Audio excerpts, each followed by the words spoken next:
let you guys know, the commissioner will begin. After the commissioner will make a statement, then Commissioner Hargett will give you a run. And then if there's anything else that you need to ask, I'm here on behalf of the mayor, obviously. So that you know, Deputy Mayor Everett Gillison, also Chief of Staff to the mayor, along with Commissioner Hargett, the Director of Public Safety, Michael Resnick, as well as Commissioner Ayers, who will begin the conference. Commissioner Ayers?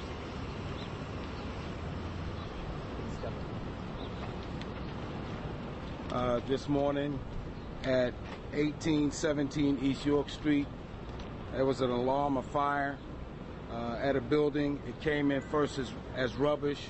It was almost immediately upgraded to a full box alarm.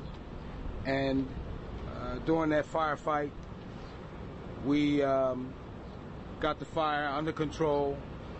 We had fire in another building, and there was a collapse, and we had members who were on that fire ground fighting that fire, injured and killed. We have 2 firefighters that have lost their lives, one 60-year-old male, one 25-year-old male.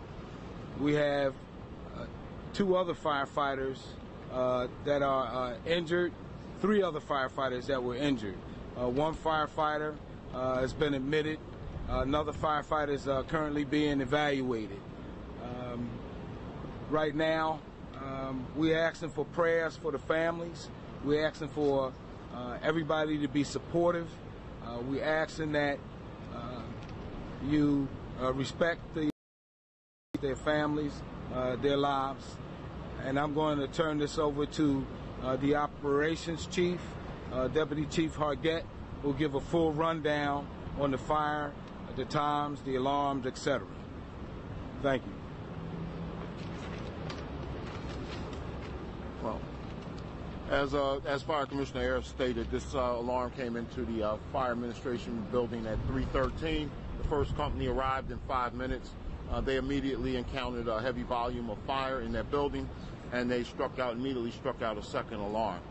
Subsequently, in the next 15 minutes, 3 additional alarms were sounded, and the fire burned out of control for a significant period of time, actually for 2 hours and 3 minutes before it was able to be brought under control. And even though the fire was under control, there was still extended issues with some of the surrounding buildings, and one of those buildings happens to be this building where the collapse occurred. The collapse occurred, I believe, 29 minutes after the fire was placed under control. I believe at 5:50 is when the alarm went out that we had a collapse and that some of our members were trapped. It took us a period of time to extricate those individuals and get them all transported here to the hospital. And the details of that is as the commissioner just relayed to you. I'm sorry, how did the 2 firefighters die? Can you explain how Yeah, they were investigating an extension of fire in this furniture building, which was on the corner of Kensington Avenue. And once they were inside, they did encounter some fire. As they were extinguishing that fire in this building, related to the original fire building, the wall collapsed on them. So this was fire that left the warehouse and went into an adjacent... Yes, as we should have explained a little earlier, but as a result of the original fire, 6 individual homes were damaged significantly by flying embers, started fires in those dwellings. And also there was a commercial building that also suffered some damage as a result of all the embers. This building that collapsed was immediately adjacent to the fire building, and it also saw some extension of fire in that building. This is a furniture store, right? It was a furniture store on the corner, yes. These 2 firefighters that were killed were inside that building, correct? That's correct. And which wall was it that... Well, it looks like it was the rear wall and the side wall on Boston Street. And this is a 2-story building? Or well, in the rear where it looks like it collapsed, it looked like it was a 1-story in that particular, but it's hard to tell because all of the building itself had pretty much collapsed on them, so it's hard to tell. Your men were inside to make sure that there were no people inside this.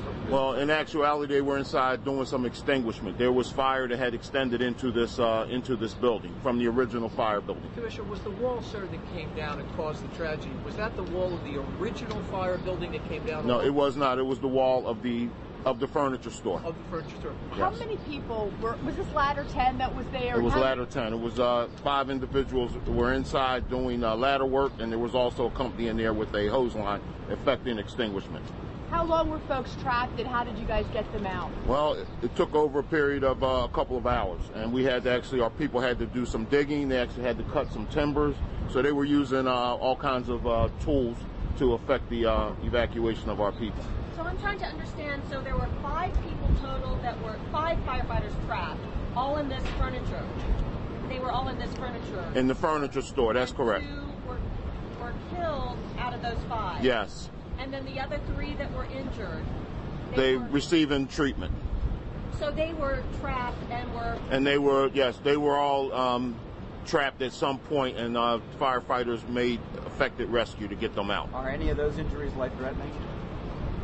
At this time, I can't say, but I know that one individual is being admitted, and the other individuals are undergoing evaluation. This may be a better question for the commissioner himself, but just to give people a sense at home how big of a tragedy this is. When was the last time you lost a firefighter, and not only that, but multiple firefighters while fighting a fire? Well, the last time we lost multiple firefighters was in August of 2004. We lost a firefighter champion, lost his life, I believe it was 2006. But the Ray Rubio and Captain John Taylor, the plaque dedication is actually scheduled for next week. It's the last time we lost firefighters on Belgrade Street. And we've been in with the families. The families are inside. We supporting them with everything that they need right now.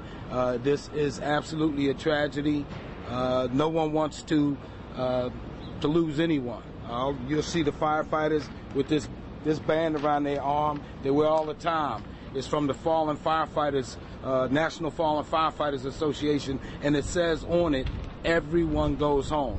Each and every officer, each and every paramedic, everyone goes home. That's what we look for each and every time. No one wants to lose anyone, an injury, absolutely not to have a firefighter killed. Can you tell us about that struggle to get the 5? Everyone knowing there's 5 firefighters trapped in there, and you're saying for a couple of hours. What went on? Well, I know what it's like to try to rescue firefighters, but I'm going to let Deputy Commissioner Hargett explain exactly what went on. Well, it was 4 people trapped initially. The 5th person was able to self-evacuate. But the people that were trapped, we had to have debris. It was bricks, heavy timber, all kinds of other debris was on top of it. Actually, the roof actually came in as well. So some of that materials had to be cut, but a lot of it had to be moved by hand. And it's a hard and tedious job. And then at times our members were using their listening equipment. They would stop and listen to see if they heard any sound, so we would know in which direction to direct the search. And did you hear them? Were they calling for help, or were they? No, they were not. But they were listening for their equipment to hear if the breathing apparatus was going on, or if anything was going off, if the radio was making any noise at that point in time. Commissioner, it's reasonable to think that those rescuers were really heroes, albeit that they passed away. Because, I mean, it could have been a secondary collapse, I assume. I mean, they were... Absolutely. Well, that was another thing. The Special Operations Company came in and did some secondary shoring to make sure that there was no additional collapse in that building. Because once you were inside and looking around, you could see that there was a potential for additional collapse. So they made sure the scene was safe, and then it took an extended period of time to move all that debris and get our people out. We know it's just early hours, but what do we know about the victims? You mentioned their ages. Any familiar relationships we were hearing initially, experience, time in, anything you can let us know? Well, okay. We could say that we have a veteran firefighter and we have a new firefighter. And we plan on, once all of the families are notified, once we've had a chance to finish giving our support to the family, we'll have a subsequent press conference, and we'll let everyone know the details of this tragedy.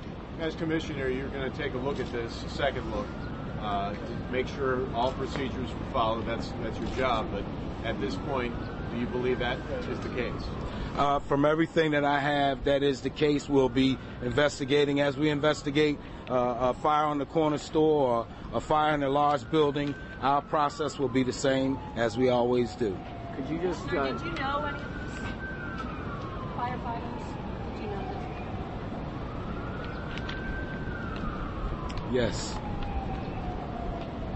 Commissioner, it's way early to think about cause, but fires in vacant buildings typically turn out to be arson. In this case, it's an arson that cost at least 2 lives at this point. Potentially criminally, if you find that someone set this fire, would they be liable for the lives of these firefighters? In any case like that, absolutely. The fire marshal will take the good look, do the full investigation, but any criminal activity, we will follow up, as we did with Captain John Taylor and Ray Rubio. Many of you remember. We followed up, worked with the DA. We did everything we needed to do to get the conviction. Okay. Did you have to talk personally to the families of the firefighters and how? I have been, and I will continue. What can you possibly do at a time like that? You talk to them, I assume, right? We come together as a band of brothers and sisters. We support each other. We stay together. Firefighters, paramedics, officers, the police. We're being supported. The hospital system, we're being supported. You know, we're part of the community. We're front and center with the community all the time, public safety. So we're getting a lot of support. Just as we give service to our citizens, they're serving us right now. Commissioner, given the reports of vandalism and the fact that this was an abandoned building, are you ready to say right now that arson is on the top of your list in terms of the cause? It's still under investigation by the fire marshal's office. When we find that out, we're going to let everybody know. The veteran you said was 60. Is that correct? 60 years of age? That's correct. And the other was 25. Do we know anything about the buildings, vacant buildings, or a chronic problem in the city? Do we know anything about the history? We'll get to that stuff. Obviously, we're going to end up having more information as it comes in. We are going to be about a 12:30 conference. Is going to be the mayor is going to be able to join us on that through a video feed through a lot of your affiliates. He's in Tallahassee. I'm actually here, I'm obviously representing him. So we'll be able to deal with that at that time, and you'll get a lot more information. We obviously are looking at all the L&I stuff. We'll be pulling all that information, and by that time, we'll have those details for you. Has the mayor spoken to the families yet? He has not spoken to them directly, although I've been here and I've spoken to the families and expressed the mayor's feelings and expressed, obviously, the entire city's tragedy that we lost some real good heroes today. And at this point, I think that's all we need to say. What is his business in Tallahassee, just for people that don't know, the mayor's? The mayor's down there. It's basically dealing on an issue of race and justice in Tallahassee. He'll be coming back on the first flight later this afternoon. Is it 12:30, sir? Going to be here, or do you have a location? It'll be a video conference, and we're getting that. We'll get it out to you. Desiree will be in touch with everybody. Okay? Thank you. And I want to thank the DA for being here, too.